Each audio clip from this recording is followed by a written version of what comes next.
서로 인사하겠습니다. 사랑합니다. 축복합니다. 오늘 하나님께서 우리에게 주는 말씀은 에스더 2장 1절에서 11절까지 말씀입니다. 구약성경 751페이지 에스더 2장 1절에서 11절까지 말씀, 저와 여러분이 한 절씩 교독하겠습니다.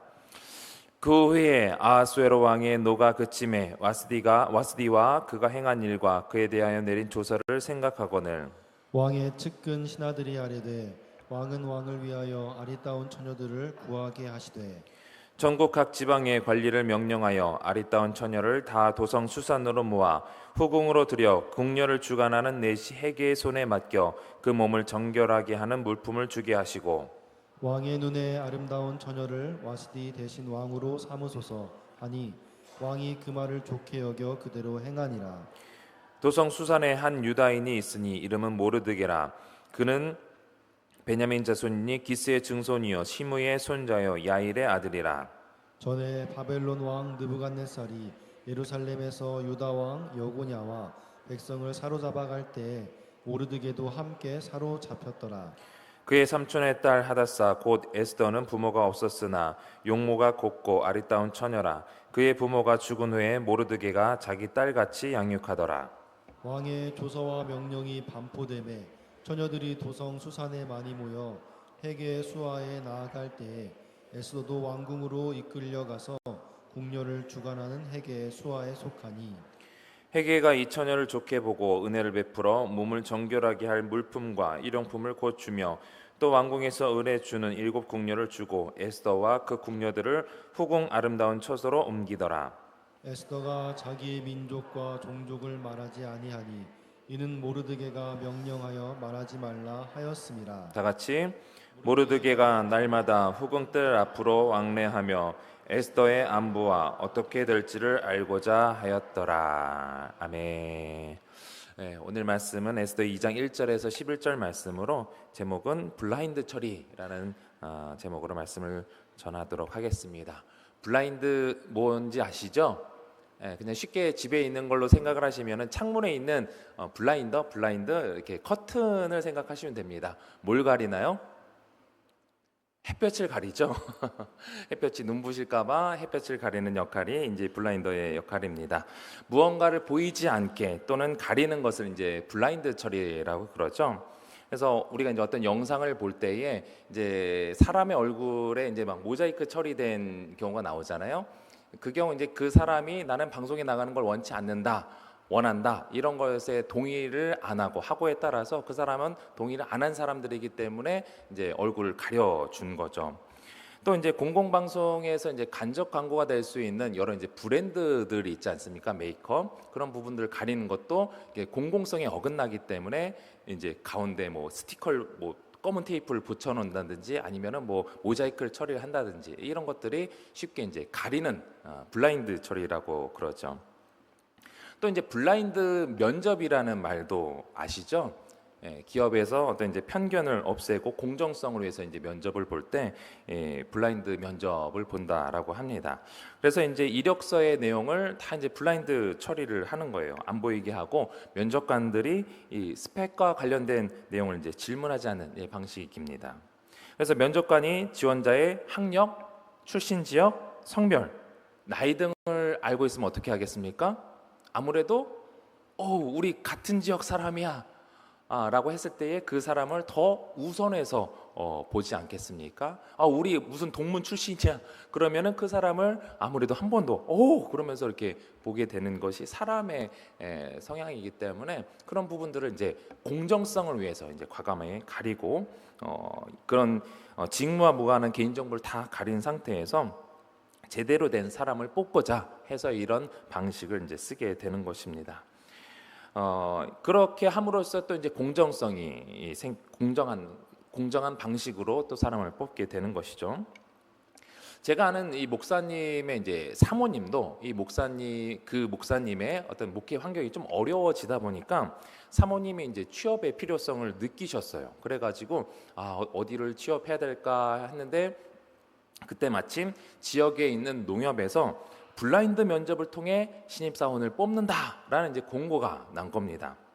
당연히 그 사모님께서는 좀 이제 그래도 학창 시절에 열심히 공부를 하셨기 때문에 또 이제 학력이 되시기 때문에 그 광고를 보시고 지원하셨고 당당히 합격하셨다라는 겁니다. 근데 그 당시 사모님 나이가 제가 얼핏 알기로는 한 30 후반, 40 초반. 네, 신입사원으로서는 적당하지가 않죠. 그 정도로 알고 있었는데 얼굴이 이제 워낙 이제 동안이셔가지고 면접관들도 아마 이분이 40 전후다라는 생각을 아마 상상도 못했기 때문에 그 사람은 이제 뽑았겠죠.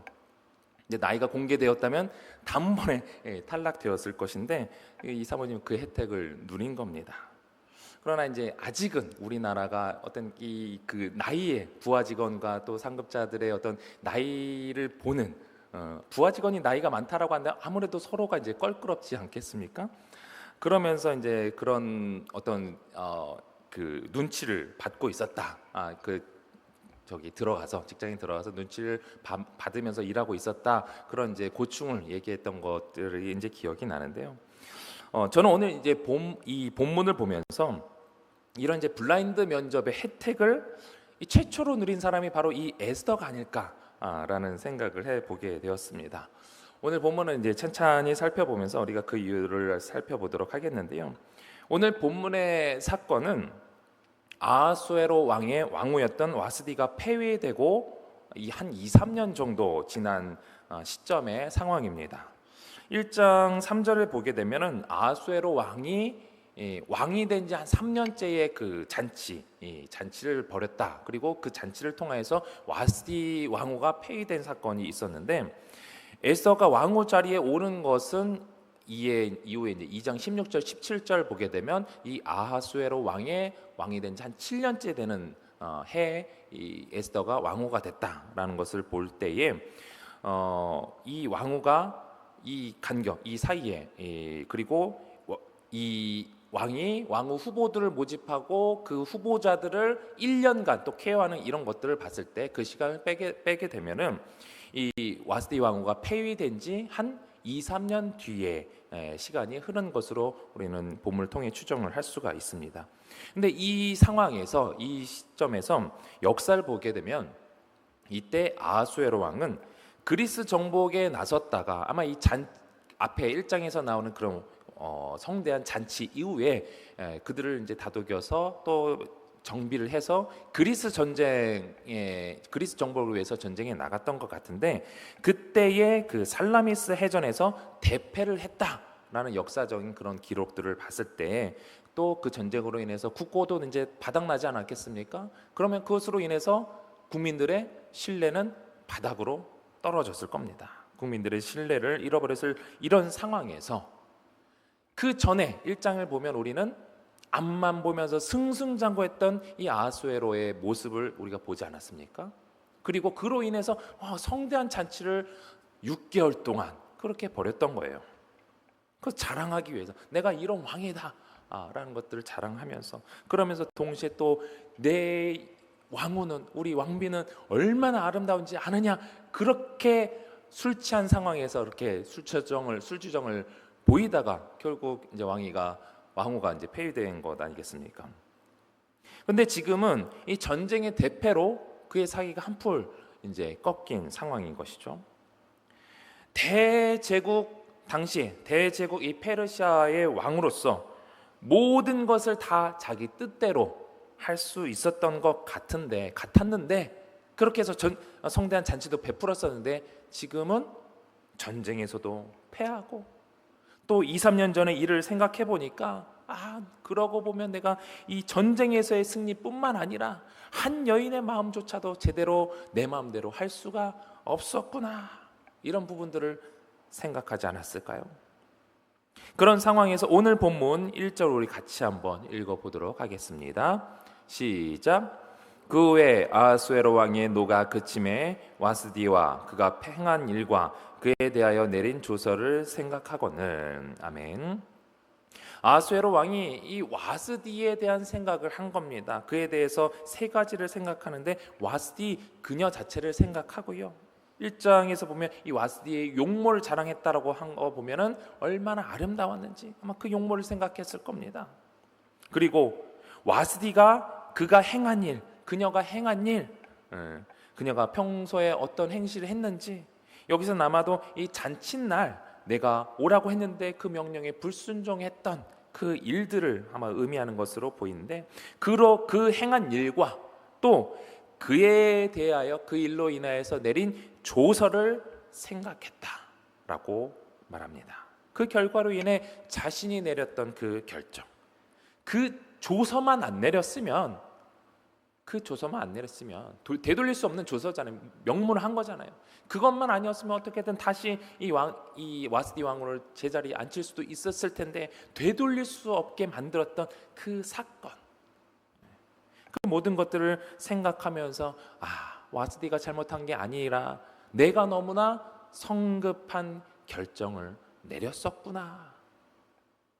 옆에 빈자리가 크게 느껴지면서 이런 부분들을 아마 생각을 했던 것 같습니다. 그런 이 아하수에로 왕의 마음을 알고 왕의 신하들, 그 측근들이 다시 또 작업을 들어갑니다.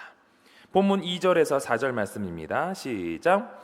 왕의 측근 신하들이 아뢰되 왕은 왕을 위하여 아리따운 처녀들을 구하게 하시되 전국 각 지방의 관리를 명령하여 아리따운 처녀를 다 도성 수산으로 모아 후궁으로 들여 궁녀를 주관하는 넷이 해계의 손에 맡겨 그 몸을 정결하게 하는 물품을 주게 하시고 왕의 눈에 아리따운 처녀를 와스디 대신 왕으로 삼으소서 하니 왕이 그 말을 좋게 여겨 그대로 행하니라. 아멘. 첫 번째로 전국 각 지방 관리들에게 명령해서 각 지역에 아리따운 처녀들 모아, 그렇게 모아서 그들을 도성 수산 후궁으로 모이게 하고, 또 궁녀들을 주관하는 그 넷이 해계를 통해서 몸을 1년 동안 가꾸게 한 다음 최종 선발은 왕이 하십시오. 그렇게 추려진 사람들 통해서 그 중에서 제일 아름답다 생각하는 왕후를 왕이 선택하면 될 것 같습니다.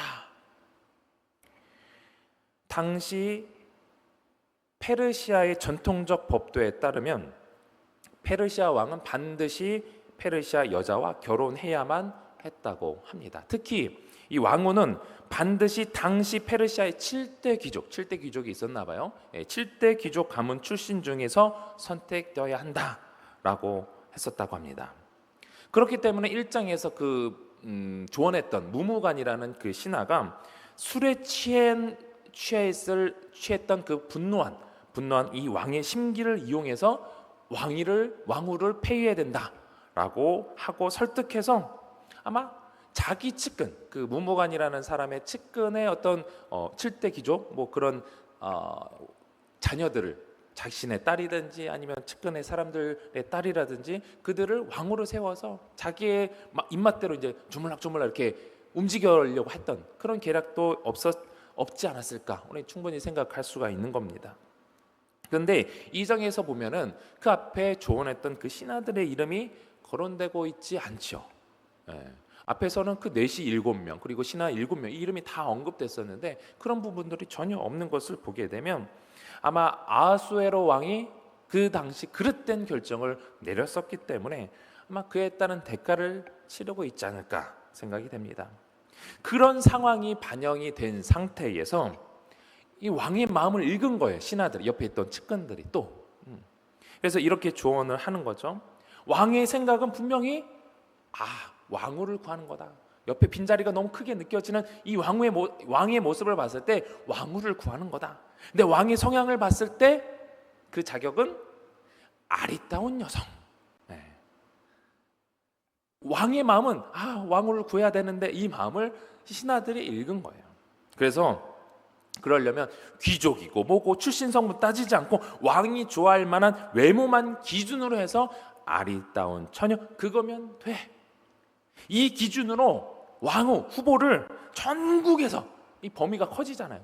범위가 커지면 커질수록 아름다운 여성을 더 아름다운 여성을 세울 수 있는 거죠.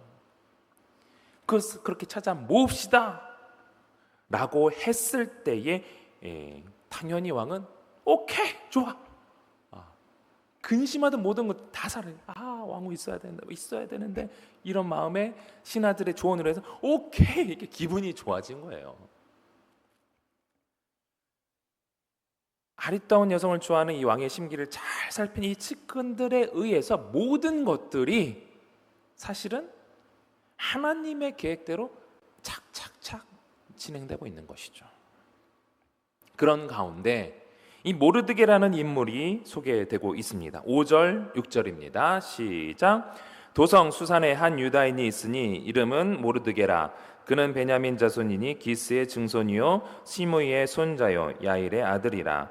전에 바벨론 왕 느부갓네살이 예루살렘에서 유다 왕 여고냐와 백성을 사로잡아 갈 때에 모르드게도 함께 사로잡혔더라. 아멘. 이 모르드게에 대해서 베냐민 지파 사람이다라고 얘기를 하고 있습니다. 또 6절 보게 되면 모르드게에 대한 설명으로 전에 예루살렘에서 사로잡혀 왔다라고 되어 있는데, 사실 이 부분은 이제 한글 성경의 오역입니다. 이 역사대로 이렇게 한다라고 한다면 지금 이 모르드게의 나이는 한 120살 정도, 127살 정도로 추정이 되는데, 그러면 에스더의 나이도 확 올라가 버리게 되죠. 한 80세 정도다, 이대로 한다면. 그렇기 때문에 이게 히브리어 원문으로 보게 되면은 6절에 나와 있는 모르드게라는 이름은요, 사실 그 모르드게 이름이 있는 게 아니라 관계대명사로 되어 있어요. 관계대명사.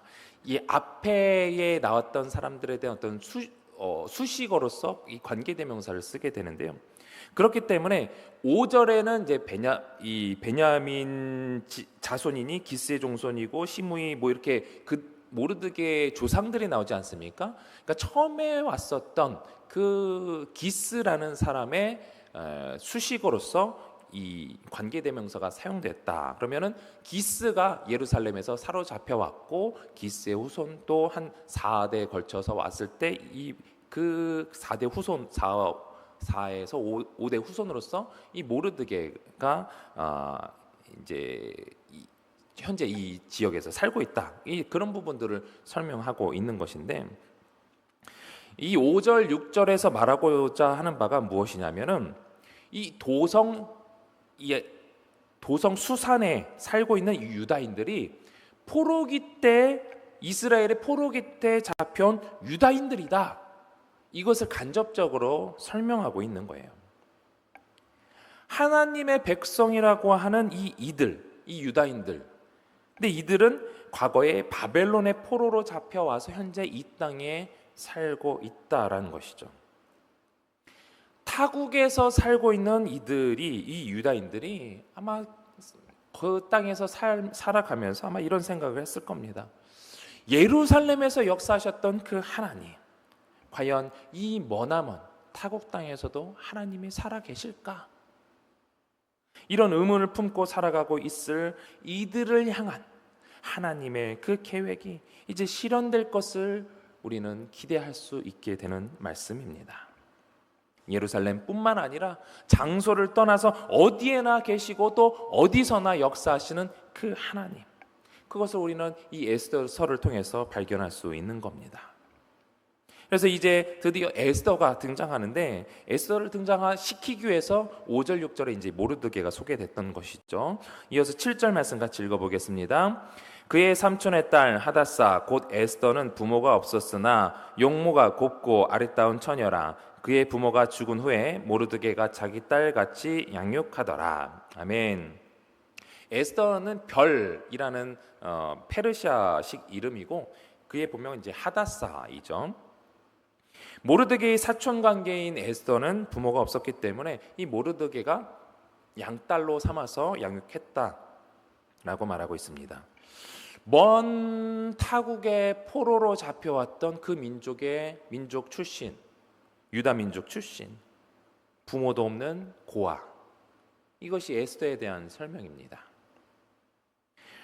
왕후를 세우는 아까 페르시아의 전통에 따라 볼 때에 에스더는 그 어느 것 하나, 아니 평범한, 차라리 그냥 한 평범한 가정의 어떤 아리따운 여식이었다라고 하는 그런 조차도 안 되는 그 어느 것 하나 왕후가 될 자격이 없어 보이는 에스더이죠. 그런데 지금은 나라에서 왕후가 될 자격으로 공지한 스펙이 뭡니까? 아리따운 용모의 처녀. 에스더가 유일하게 내세울 수 있는 그 스펙 하나가 딱 맞아 떨어진 거예요. 그래서 에스더는 그 유일한 그 자격 하나로 선택이 되어서 왕궁으로 끌려가게 됩니다. 그리고 궁녀를 주관하는 헤게의 수하에, 헤게라는 신하의 수하에 속하게 됩니다. 이어서 9절 말씀 같이 보겠습니다. 9절 시작. 헤게가 이 처녀를 좋게 보고 은혜를 베풀어 몸을 정결하게 할 물품과 일용품을 곧 주며 또 왕궁에서 을에 주는 7 궁녀를 주고 에스더와 그 궁녀들을 후궁 아름다운 처소로 옮기더라. 아멘. 헤게 역시 에스더가 어떤 스펙을 갖고 있는지 몰라요.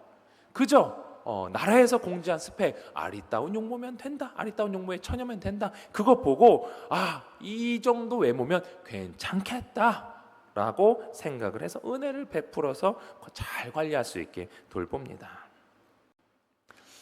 이와 비교했을 때 다니엘 1장을 보면요, 느부갓네살 왕이 이 바벨론 포로로 잡혀왔던 사람들 중에 좀 이제 제대로 된 신하들 인물이 좀 있지 않을까라는 생각에 그 기준을 세우는데요.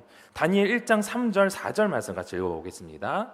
왕이 환관장 아스부나스에게 말하여 이스라엘 자손 중에서 왕족과 귀족 몇 사람 곧 흠이 없고 용모가 아름다우며 모든 지혜를 통찰하며 지식에 통달하며 학문에 익숙하여 왕궁에 설 만한 소년을 데려오게 하였고 그들에게 갈대아 사람의 학문과 언어를 가르치게 하였고.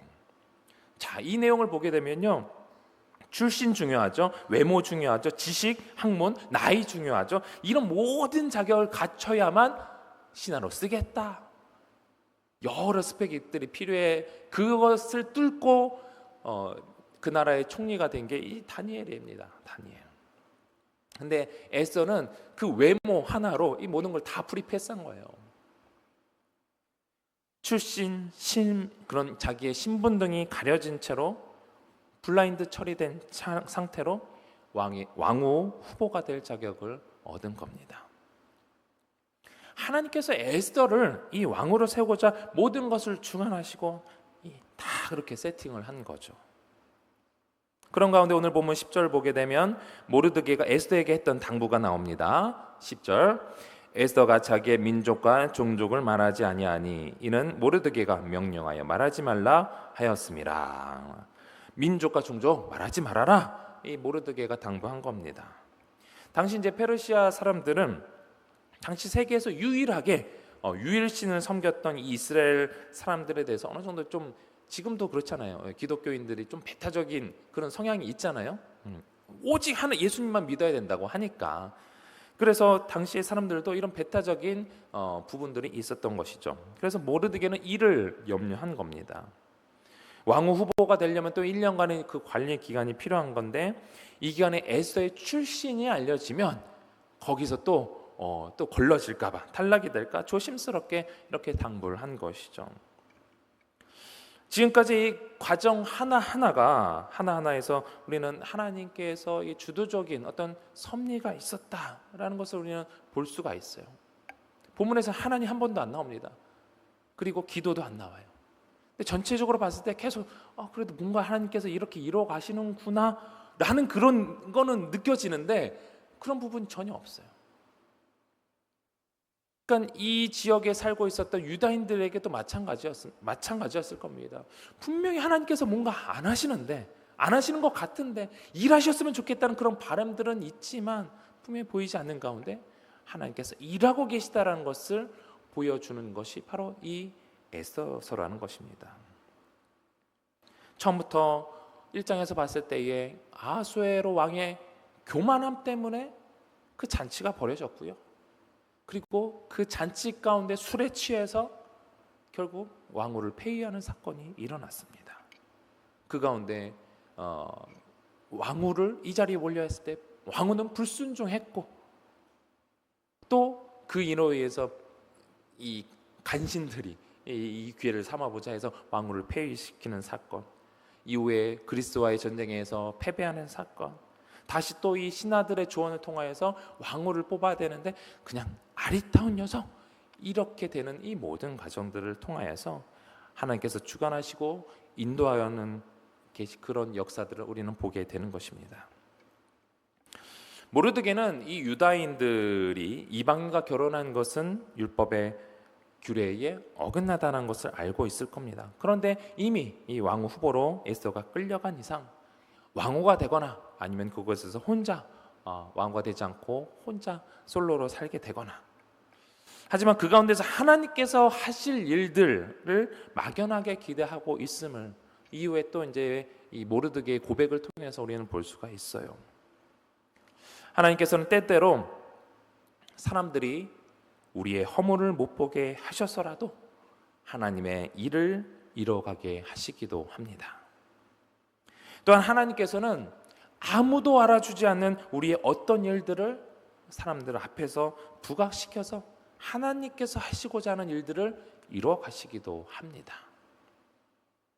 2장을 보면, 이후에 보면 모르드게가 왕을 암살하려던 그 어떤 사람들의 음모를 밝히는데 공로를 세웁니다.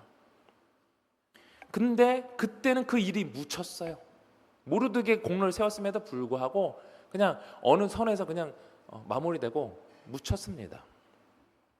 그러나 뒤에 6장을 가면 그때는 이미 유다인들의 민족적인 위기가 발생된 상황에서 우연히 왕이 역대 일기를 보는 과정 속에서 이 사건을 들춰보게 됩니다. 그리고 이때 공로를 세웠던 모르드게를 알게 돼요. 그래서 그로 인해 모르드게가 높임을 받게 됩니다. 그 사건들은 우리가 나중에 또 살펴보긴 하겠지만 하나님께서 필요한 사항만 부각시켜서 하나님의 일을 이루어 가시는 주님이시라는 거예요. 때로는 가릴 건 가리셔서 하나님의 일을 이루어 가신다는 것입니다. 우리는 이 혜택을 이미 누리고 있는 줄 믿으시기 바랍니다. 어떤 혜택을 누리고 계십니까?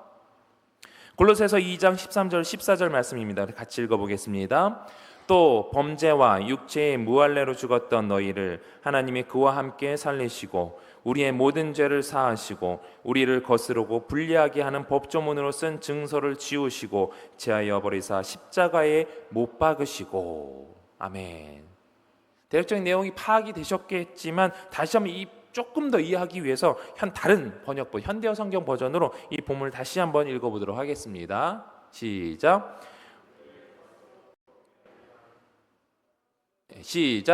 여러분이 전에는 죄에 가득 찬 욕망을 끊어 버리지 못해 죄 가운데서 죽었던 사람들입니다. 그런 여러분에게 하나님께서는 그리스도의 생명을 나누어 주셨습니다. 여러분의 모든 죄를 용서하시고 여러분이 하나님의 율법을 어긴 사실을 기록한 명세서를 지워버리신 것입니다. 하나님께서는 이 죄목을 적은 명세서를 그리스도의 십자가에 못 박아 무효로 만드셨습니다. 믿으십니까? 하나님께서 그 십자가의 은혜로 그리스도의 생명을 우리에게 나눠주셨기 때문에, 그리고 하나님 앞에 지은 우리의 모든 죄를 다 지워버리신 거예요. 가려버리신 거예요. 안 보겠다고 십자가에 못 박아 무효로 만드시겠다고 하나님께서 약속을 하신 것입니다. 이스라엘 백성이 출애굽할 때 믿음으로 어린 양의 피를 문설주에 발랐을 때에 죽음의 사자가 이 장자에 대한 죽음의 권세를 갖고 있는 이 죽음의 사자가 그 문설주에 발린 유월절의 어린 양의 피를 보고 눈을 가리고 넘어간 거예요.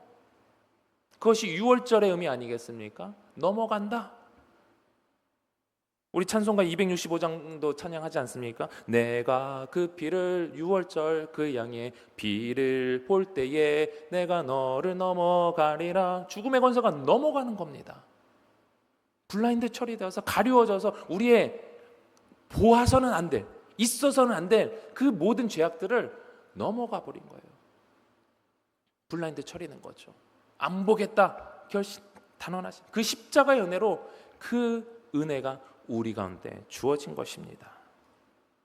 예수님의 보혈로 우리의 모든 허물이 다 블라인드 처리되었기 때문에 우리가 자녀됨의 혜택을 누리고 있음을 믿으시기 바랍니다. 딱 하나 보시는 게 뭐예요? 우리의 믿음이죠.